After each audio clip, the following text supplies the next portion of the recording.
hutan lebat daerah Cibaliung. Wah, pokoknya seru.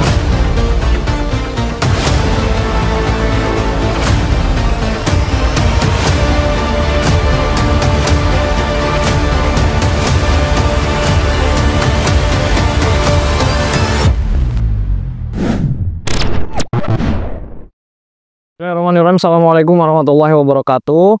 Assalamualaikum pemirsa Pandeglang TV. Malam hari ini kita kedatangan teman-teman dari mahasiswa yang kemarin turut serta dalam aksi Aliansi Petani Cibaliung yang mereka menuntut beberapa tuntutan yang diantaranya yang utamanya adalah penyelesaian konflik agraria. Nanti kita akan ngobrol nih dengan teman-teman yang kemarin mendampingi warga Cibaliung atau terkait apa saja sih yang menjadi permasalahan di sana. Dan kalau tidak salah kemarin juga diterima langsung oleh Wakil Bupati Pandeglang ya, yaitu Kang siapa namanya Kang? Saya Repi Rizali. Repi ya, Rizali. Kalau kuliah di mana? Saya kuliah di IPB. Di IPB. Nah, kemarin ikut mendampingi warga Cibaliung. Ikut dari awal saya ikut. Mungkin bisa diceritakan awal mulanya bisa masyarakat memohon pendampingan ya tepatnya gitu tuh. Ya. Jadi pertamanya begini. Nah, kebetulan saya kan lagi di Bogor. Nah, adalah salah satu orang di Wonosalam itu dia menghubungi saya. Katanya ada masyarakat yang sedang konflik agraria antara petani dengan perhutani. Nah, kemudian saya pulang dan di sana langsung bertemu dengan masyarakat Cibaliung yang ke Wonosalam itu. Mereka menginap satu malam di rumah Kayani namanya.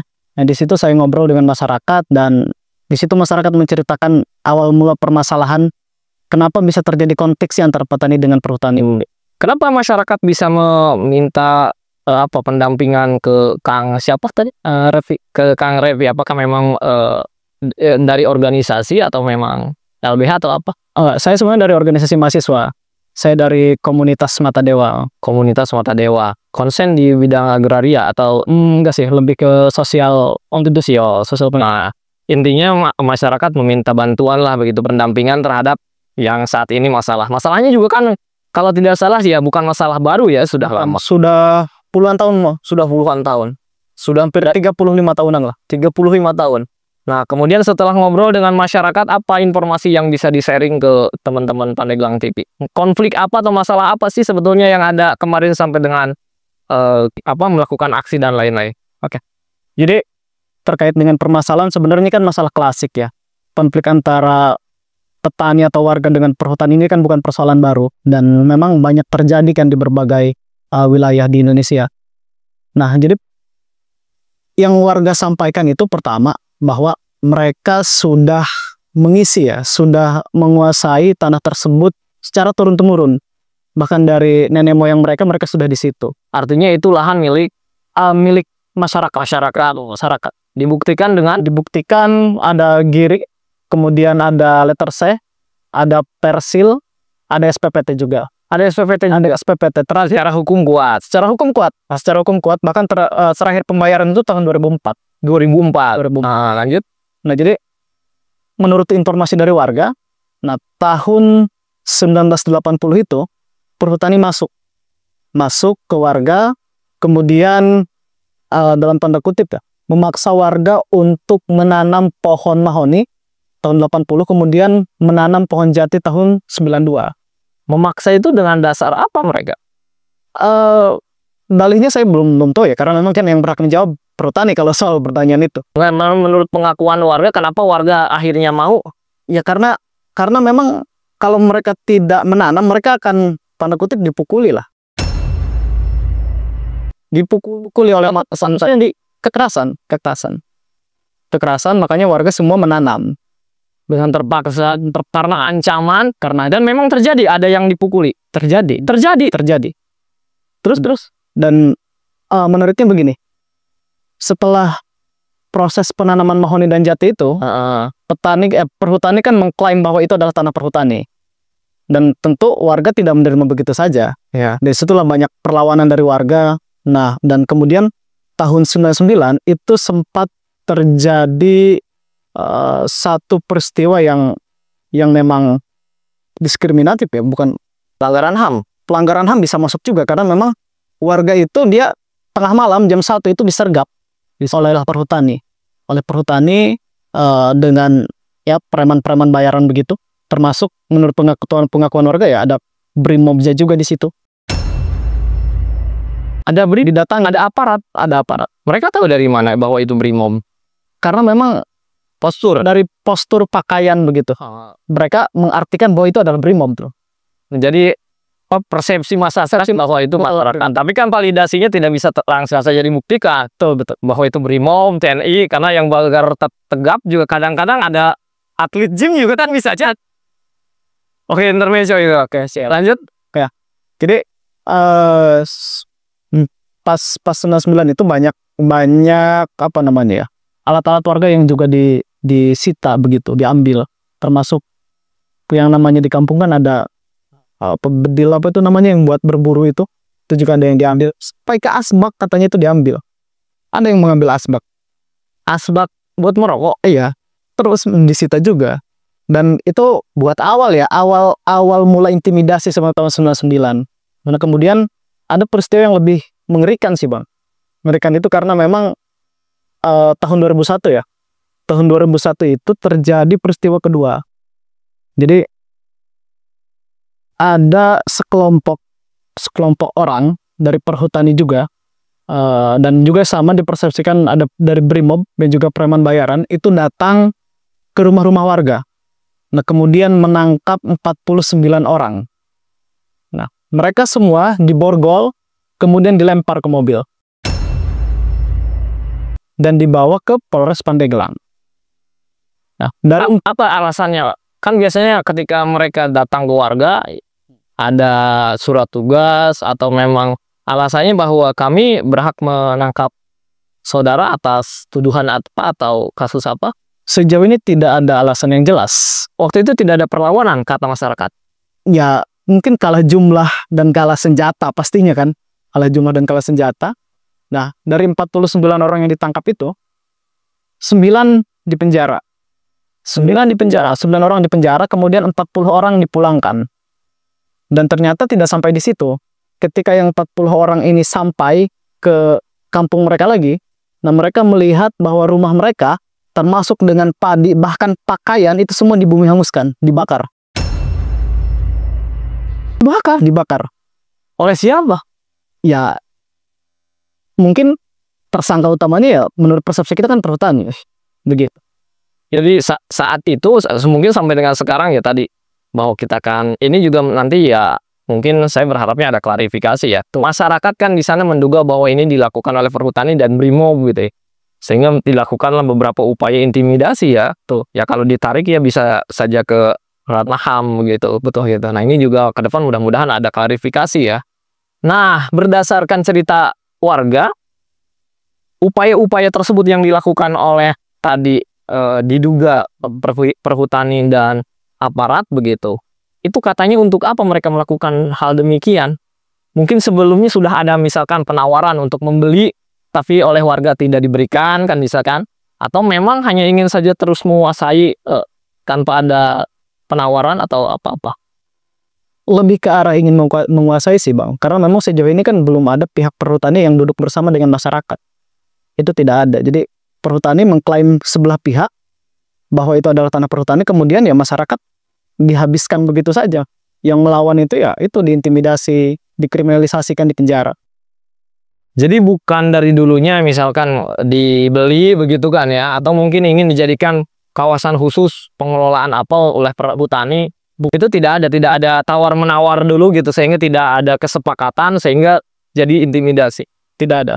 Menurut pengakuan warga, itu tanah yang memang akan diambil penguasanya aja begitu saya. Dirampas paksa, dirampas paksa. Luar biasa.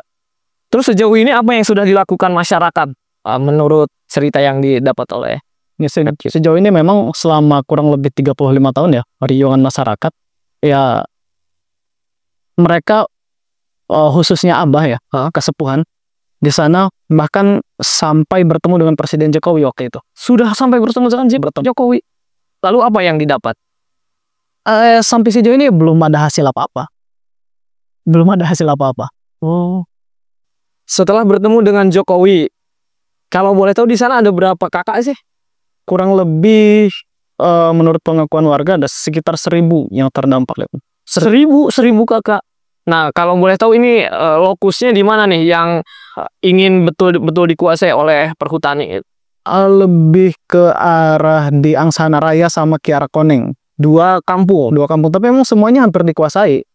Semuanya dikuasai. Cuma yang kemarin itu mana tuh semuanya? Kan terbagi ke 4 desa. Ada desa Cibingbin, kemudian Mendung, Hanjuang, sama satu lagi, saya lupa tuh satu lagi. 4 desa. 4 desa ini. Nah, kemudian yang lokus tadi yang memang ada intimidasi dan lain-lain kejadian luar biasa itu di desa di Angsana Raya. Iya, Sana Raya. Tempat kasepuhan juga di situ. Dan termasuk kemarin kan yang demonstrasi itu rata-rata dari Angsana Raya dan Kiara Koneng. Ada berapa kalau boleh tahu luas tanah yang di sana? Kurang lebih 5.000 hektar. Yang jadi 5.000 hektar. Nah, tadi sudah bertemu dengan presiden. Pernah nggak sih masyarakat diadu data begitu? Ini kan kalau berbicara agraria kan tentu yang diuji adalah kepemilikan yang sah ya, gitu.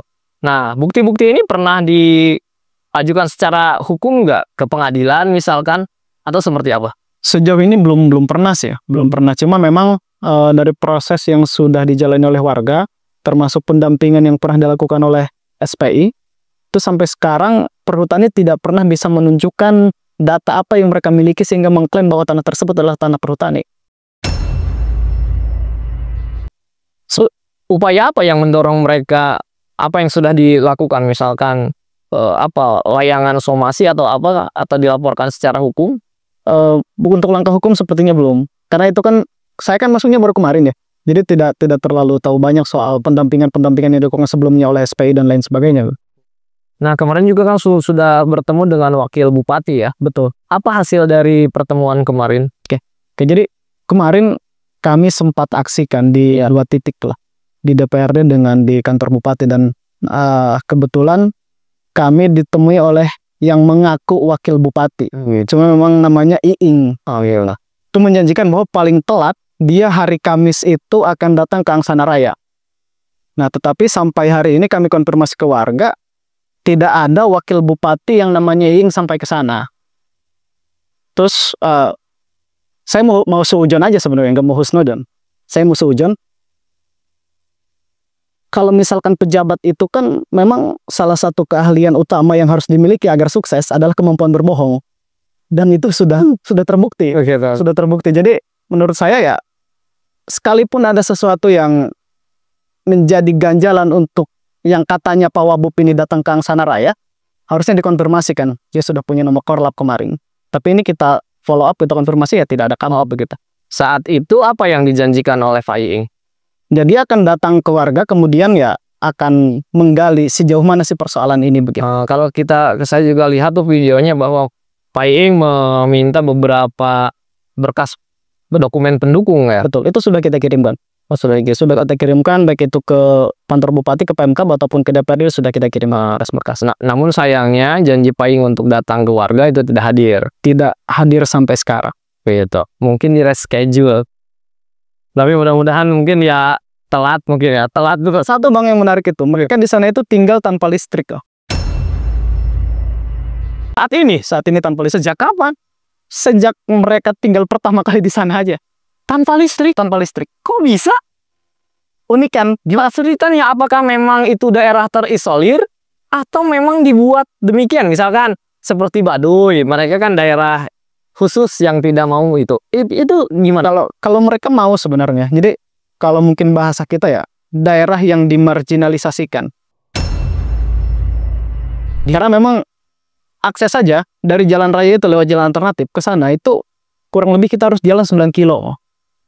2 jam lebih, hampir 3 jam. Aksesnya sangat buruk. Sangat-sangat buruk. Belum pernah ada pembangunan jalan ke sana? Jalan batu doang sih ya, kayak batu-batu keras entah zaman mana kali itu. Kalau masyarakat tinggal di situ sudah berapa lama?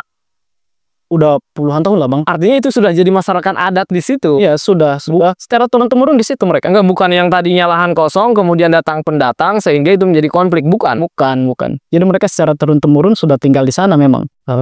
Pertanyaan kan kenapa dari tadi dugaannya perhutani dan aparat menginginkan tanah itu kan begitu. Nah, kemudian tidak ada listrik dari zaman Ki Benen begitu. Terus apa yang dilakukan masyarakat seperti itu? Ya sejauh ini bang, ya gimana ya, namanya masyarakat kecil kali ya.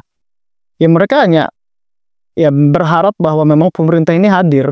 Terus mereka pakai apa? Mereka di sana kehidupan pakai surya, pakai lampu surya itu, pakai aki juga buat ngecas itu. Dan rumah-rumahnya juga bang itu rumah panggung yang memang tanpa bilik. Jadi yang di bilik itu cuma kamar. Tanpa bilik itu maksudnya kayu, bambu, tanpa dinding, Jadi rumah mereka kan tingkat di atas pohon. Di atas pohon ada yang di atas pohon, ada yang di bawah. Cuma kalau untuk kesepuhan sendiri kan rumahnya di atas pohon. Jadi kita harus naik dulu ke atas pakai tangga. Nah itu tanpa dinding, yang ada dinding itu cuma kamar. Kalau tadi berbicara kesepuhan, tapi di sana bukan masyarakat adat seperti di Baduy kan? Bukan. Ya masyarakat biasa seperti di Pandeglang perkampungan pada umumnya. Masyarakat pada umumnya. Berarti tadi tidak ada listrik juga bukan mereka menolak. Tidak mau, bukan. Tapi tidak ada akses, tidak ada listriknya ke sana. Sudah pernah katanya mengupayakan ke PLN untuk hadir di sana listrik. Karena kan sekarang ada banyak program dari PLN ya, termasuk kita juga pernah meliput ya bantuan listrik masuk ke rumah-rumah. Nah di sana katanya gimana? Sudah pernah mengajukan ke PLN? Yang saya dengar sih belum ya. Cuma memang akses ke PLN ini kan susah. Kata mereka sih jangankan pejabat, camat aja ke situ nggak pernah.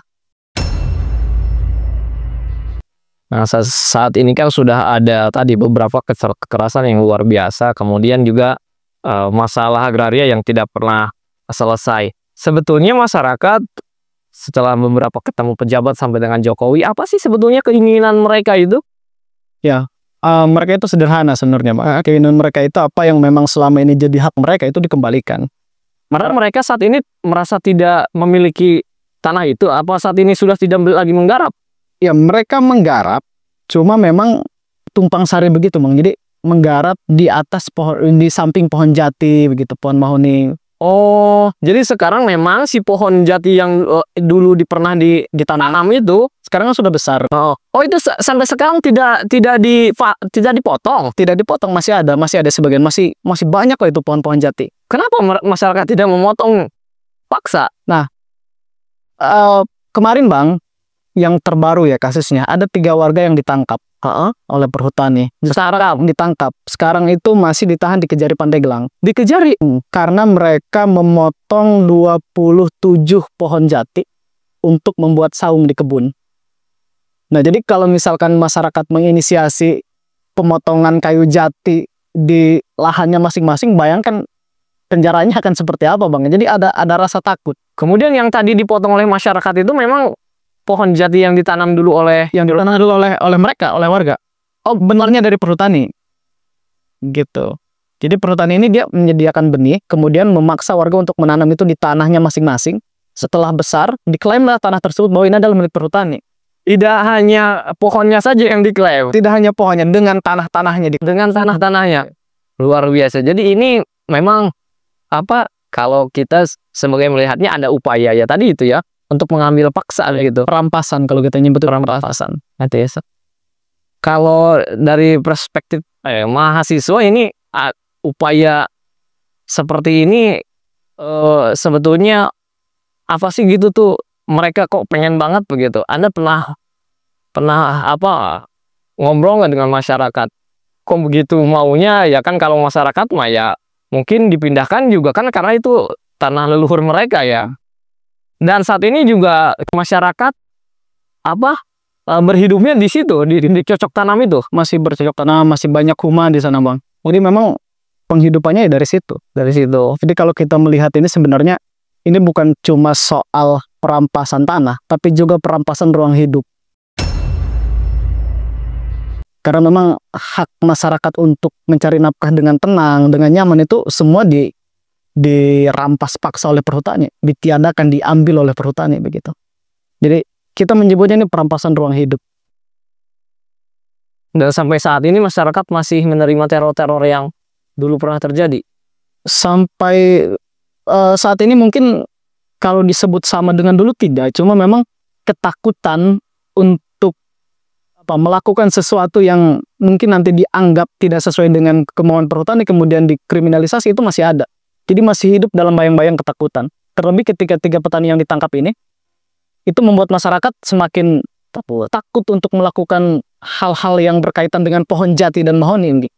Memang di situ, di lokasi tersebut ada polisi hutan atau petugas perhutani yang standby gitu?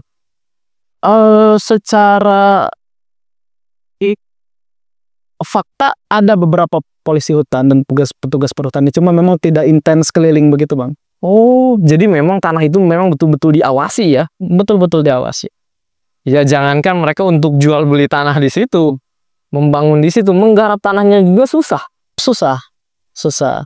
Bahkan kan itu tadi memotong ataupun mengambil 27 pohon jati yang memang diperuntukkan untuk saung, tempat mereka istirahat dan sebagainya, itu ya sampai di penjara, Bang. Luar biasa. Jadi mereka punya tanah, datang perhutani, mengklaim suruh menanam pohon, kan pohon semakin besar, kemudian luas si tanah juga akan semakin menyempit, betul. Dan itu diklaim milik mereka, milik perhutani. Luar biasa. Mengerikan sekali ya. Pokoknya benar-benar kalau misalkan kita merasakan suasana di sana, saya sempat nginep di sana 1 malam, Bang. Itu memang suasananya udah luar biasa lah. Tidak ada listrik, kemudian air kemana air? Air mereka ada sumur gitu sebenarnya, ada sumur, tapi kemudian dibawa ke dapurnya juga, Bang. Dapurnya itu terbuka di depan. Oh, di depan.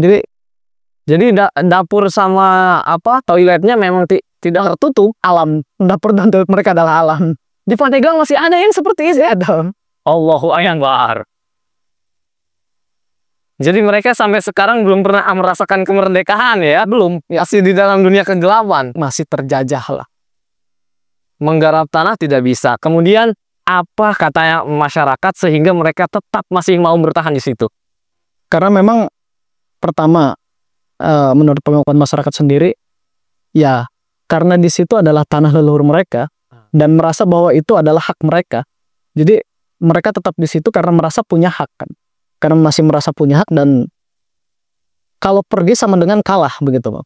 Kalau kami pergi, maka kami memberikan tanah yang sudah kami garap selama turun-temurun kepada orang perhutani yang dari 1980 baru masuk ke situ. Jadi kalau mereka pergi sama dengan kalah. Jadi prinsipnya adalah mereka akan terus memperjuangkan tanah tersebut sampai kapanpun. Meskipun nyawa taruhannya. Mengerikan sekali ya. Itulah, saya jujur baru tahu bahwa di Pandeglang masih ada listrik yang belum sampai ke sana. Dan satu lagi, Bang. Apa? Di sana anak umur 14 tahun itu mereka masih belum sekolah. SD-nya gimana? Yaitu tidak bersekolah. Tidak ada SD di sana? Tidak ada SD. Tidak ada fasilitas pendidikan pula? Tidak ada. Jadi kalau mereka mau sekolah itu harus berjalan tadi sekitar 9 km. Allahu Akbar. Baru dia bisa mencapai sekolah. Terus memang karena ada sekolah sementara, cuma kan sifatnya ya namanya sekolah sementara, Bang. Gitu. Pendidikan mengkhawatirkan, akses listrik tidak ada. Terus kehidupan mereka dari mana? Dari hasil kebun. Hasil berkebun. Top. Mereka tidak ada yang ke pasar gitu atau gimana? Kalau untuk penghidupan tidak ada, Bang. Mereka berkebun di situ, punya sawah di situ, tanaman di situ. Jadi dari tanah itulah mereka hidup, dan sekarang tanah yang dulu itu mampu menghidupi mereka, sekarang itu memberikan rasa was-was, Bang. Mereka yang tadinya mencari penghidupan di situ dengan tenang untuk memenuhi nafkah anak istri, sekarang sudah was-was karena memang kan itu dipantau perhutani. Wah, luar biasa. Saya juga tidak bisa membayangkan ya. Ada di situasi seperti itu. Ini 2025 loh gitu. Ada kondisi masyarakat yang hidup di tengah ketakutan, tidak ada fasilitas listrik, tidak ada pendidikan sulit, kesehatannya gimana? Sama kesehatan juga, mereka harus keluar kalau mau berobat. Allah. Dan itu harus berjalan sekitar 2-3 jam. Pakai kendaraan bisa, cuma memang aksesnya luar biasa, Bang. Jadi lebih cepat dan lebih tidak capek kalau berjalan kaki daripada pakai kendaraan. Kalau pakai kendaraan lebih susah. Karena Medannya itu treknya yang luar biasa hancur. saya tidak bisa membayangkan. Minum dulu, minum. Syariah aman. Ini luar biasa. Saya ngenas begitu ya, sedih. Ini Pandeglang gitu. Dan memang untuk pejabat setingkat DPRD sampai bupati, kalau DPRD mungkin baru kemarin dia menginjakan kaki di sana. Tapi untuk bupati dari pertama ada Kabupaten Pandeglang sampai dengan hari ini, itu warga mengaku tidak pernah mereka kan di sana. Dari dulu belum pernah ada bupati yang menginjakan kaki di sana. Nah, sekolah kan di sana tidak ada, jauh ya. Akses sekolah tidak ada, listrik tidak ada. Kalau KTP secara kewarganegaraan mereka punya nggak KTP? Mereka punya. Mereka punya. Bahkan termasuk kan mereka, kalau misalkan kita berbicara soal kenegaraan ya, mereka juga bayar pajak kan. Artinya mereka juga warga yang taat pajak sebenarnya. Mereka bayar pajak. Bayar pajak mereka. SPPT, kemudian kan buktinya ada GIRI, kemudian Persi, IPENDA juga dulu ada. Terus kalau pemilihan mereka ikut ikut, tapi tetap ya diminta ya untuk coblos sama mereka, suaranya dibutuhkan. Ada ribuan bahkan di sana ya kakak. Kurang lebih menurut pengakuan warga ada 1.000 kepala keluarga. 1.000 kepala keluarga. Tapi kita garis bawahi lagi ya, listrik tidak masuk, pendidikan tidak ada, akses kesehatan jauh. Mereka bukan menutup diri ya. Bukan. Mereka sangat mengharapkan, sangat mengharapkan bisa hidup layaknya masyarakat Pandeglang pada umumnya, yang bisa menikmati listrik, kemudian juga anak-anaknya bisa sekolah. Bahkan kemarin Bang, yang lebih mengharukan itu, warga itu sampai menangis ketika mengungkapkan bahwa anak saya 14 tahun belum sekolah loh. Mereka sambil menangis Bang, karena mereka juga mau anaknya berpendidikan, mau anaknya cerdas, pintar, begitu. Terus yang sekolah di sana itu umur berapa mulai sekolah? Ya udah agak besar sih ya, dari tahun. Banyak ya, 14 tahun aja belum sekolah Bang. Mereka pendidikannya ada katanya sekolah sementara yang mungkin ya ngajarin baca tulis lah di sana ada. Kalaupun memang pernah dengar nggak mungkin pengakuan dari masyarakat, kalau kami dibayar tanahnya kemudian direlokasi ke tempat yang lebih representatif, lebih layak gitu, itu mereka sebetulnya mau nggak sih? Ya kalau itu kan, kalau saya pribadi belum berani masuk ke arah sana Bang, karena memang status tanahnya juga kan masih diklaim oleh perhutani, jadi mereka juga belum membayangkan itu. Belum membayangkan itu. Dan upaya penawaran tidak ada dari mereka, solusi tidak ada. Tidak. Jadi selama mereka berkonflik dengan perhutani, satu-satunya yang mereka dapatkan dari hasil konflik itu adalah intimidasi dan kriminalisasi begitu. Tidak ada upaya untuk ini masyarakat harus dipindahkan kemana dan sebagainya, tidak ada. Tidak ada sampai ke sana. Kemudian ketika ada intimidasi, kemudian tadi tindakan-tindakan kekerasan, pernah ada korban jiwa nggak? Sejauh ini korban jiwa belum ada yang sampai meninggal begitu ya. Cuma memang untuk yang di penjara kemudian dipukul itu ada. Dipukuli. Mereka dipukul. Dan 2001 itu Bang kan diborgol juga. Jadi mereka yang berjuang untuk mendapatkan kembali tanah mereka, yaitu diborgol, dilempar ke mobil.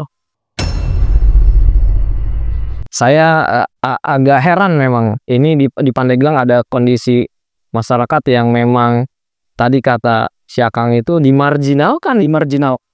Gitu.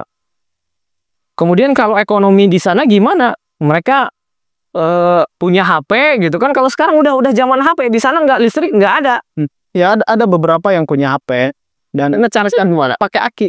Ngecas pakai aki. Dan mereka bikin sendiri apanya si aki itu. Iya. Si rangkaian itu dirangkai sendiri, mau dirangkai. Luar biasa. Ini jadi nanti kita tanyakan nih ke PLN, kenapa PLN nggak bisa sampai ke sana gitu ya? Boleh itu, bagus tuh. Karena dari ini tahun 2025 gitu. Jangankan pelayanan yang lain, pelayanan dasar aja seperti listrik itu. Tapi sinyal ada satu. Cenut lah. Sinyal ada satu. Kondisi jalan sudah tidak bisa Kondisi jalan yang gambaran jalan terburuk di pikiran kita itu jalan di sana. Terus upaya apa lagi nih yang akan dilakukan oleh teman-teman? Apakah memang cukup sampai kemarin kan bertemu dengan wakil? Mungkin ada upaya lagi? Ya, kalau kita kan standar keberhasilannya adalah apabila memang apa yang menjadi hak masyarakat itu sudah didapatkan begitu ya. Dan sejauh ini memang perjuangan kemarin baru awal menurut kami, baru awal karena yaitu DPRD baru turun, kemudian yang mengaku wakil bupati juga baru menjanjikan tapi belum ada turun langsung ke lapangan. Jadi kita tentu akan terus berupaya, entah nanti mungkin ke depan kita akan lanjut ke provinsi untuk membahas ini. Karena yang penting bagi kami adalah apa yang jadi hak masyarakat itu bisa didapatkan kembali. Dan kenapa si Akang mau begitu? Ini kan bukan wilayah beliau, sekolah tidak di sini. Apa yang menjadi tergerak sehingga apakah tadi ada sesuatu atau seperti apa? Apa sih tujuannya? Oke. Kalau saya memegang prinsip begini, kita itu berkewajiban untuk membantu orang-orang yang membutuhkan, bukan orang-orang yang kita kenal ataupun orang-orang yang sedaerah dengan kita.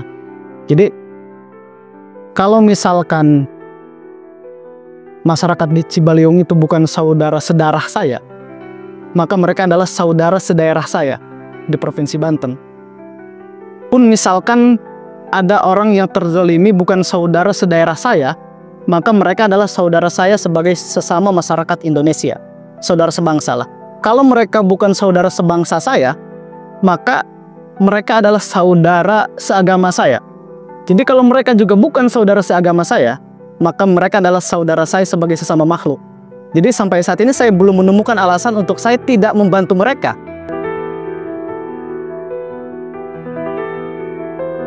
Kalau saya prinsipnya begitu, Bang. Jadi mahasiswa saja mau berpikir seperti itu, di mana pejabatnya? Begitu. Kemudian terakhir silahkan oleh mahasiswa kepada para pejabat yang punya kewenangan saat ini, yang saat ini juga banyak pencitraan. Apa yang ingin Anda sampaikan di sini? Oke, baik. Sebenarnya saya hanya ingin menitip pesan, kalau sekiranya jadi pejabat itu memang pasti mendapatkan tugas-tugas yang berat untuk menyelesaikan problematika di masyarakat. Nah, hari ini kita akan mengukur sejauh mana para pejabat kita itu benar-benar memprioritaskan problematika di masyarakat sebagai sesuatu yang harus diselesaikan. Tahun 2025 di Kabupaten Pandeglang, Provinsi Banten, masih ada warga yang hidup tanpa listrik, pendidikan sulit, kemudian ruang hidupnya dirampas. Ini sangat memprihatinkan bagi kami, dan tidak mungkin kami yang menyelesaikan, karena para pejabat kita lah, para pemimpin kita yang harus bertanggung jawab penuh terhadap hak hidup masyarakat Kecamatan Cibaliung ini. Jadi kalau sekiranya dengan hadirnya, dengan adanya pemerintah kabupaten, dengan adanya gedung wakil rakyat, dengan adanya kantor gubernur Provinsi Banten beserta dengan DPRD Provinsi Banten tidak mampu menyelesaikan problematika masyarakat Cibaliung khususnya hari ini, maka lebih baik diratakan dengan tanah. Karena ya untuk apa begitu? Untuk apa? Adanya kantor bupati, kantor gubernur, dan DPRD itu sebagai tempat di mana harusnya permasalahan rakyat bisa selesai. Kalau itu tidak bisa dijalankan, lebih baik diratakan dengan tanah. Gitu. Diuruk, di bumi haluskan. Jadi yang harus dibakar itu bukan rumah-rumah petani, tapi kantor-kantor bupati, kantor gubernur yang di sana tidak bisa memberikan solusi atas permasalahan rakyat. Itu yang harus dibakar. Karena tidak berfungsi begitu. Itu sebenarnya Bang Iqbal kan. Terima kasih Kang siapa tadi saya lupa lagi. Kang Revi dan teman-teman mahasiswa teruskan perjuangan. Mudah-mudahan ya melalui wasilah ini masyarakat atau warga Cibaliung tadi bisa dapat sedikit harapan ya. Amin. Nanti kita juga akan konfirmasi kepada beberapa pejabat instansi terkait hal-hal masalah sosial, kemudian kesulitan kebutuhan dasar dan lain-lain. Mudah-mudahan teman-teman juga diberikan kesehatan, kemudian kekuatan untuk terus berjuang. Dan kepada pemerintah, ini yang tadi diungkapkan ya bukan hanya sekedar kata-kata gitu. Ini fakta. Saat ini di 2025, kalau pencitraan ya di sini tempatnya mungkin. Selesaikan apa yang menjadi permasalahan masyarakat ya. Betul ya. Terima kasih Kang Refdy. Yap, terima kasih Bang. Thank you. Itulah tadi pemirsa. Sudah kita mendengarkan sudah setengah jam mungkin ya tadi dari Kang Refdy sebagai mahasiswa yang kemarin ikut serta mendampingi masyarakat Cibaliung untuk menyesuaikan masalah agraria. Mudah-mudahan ini memberikan solusi, bisa menjadi wasilah solusi untuk masyarakat Cibaliung. Karena ini bukan hanya saja permasalahan agraria, tapi ini juga semata untuk masalah kehidupan dan kemanusiaan ya. Terima kasih. Nanti kita akan undang lagi dari beberapa, mudah-mudahan masalah ini bisa mendapatkan titik temu dan solusi yang sama-sama tentu diharapkan. Saya Muhammad Agus Salim, Pandeglang TV. Assalamualaikum warahmatullahi wabarakatuh.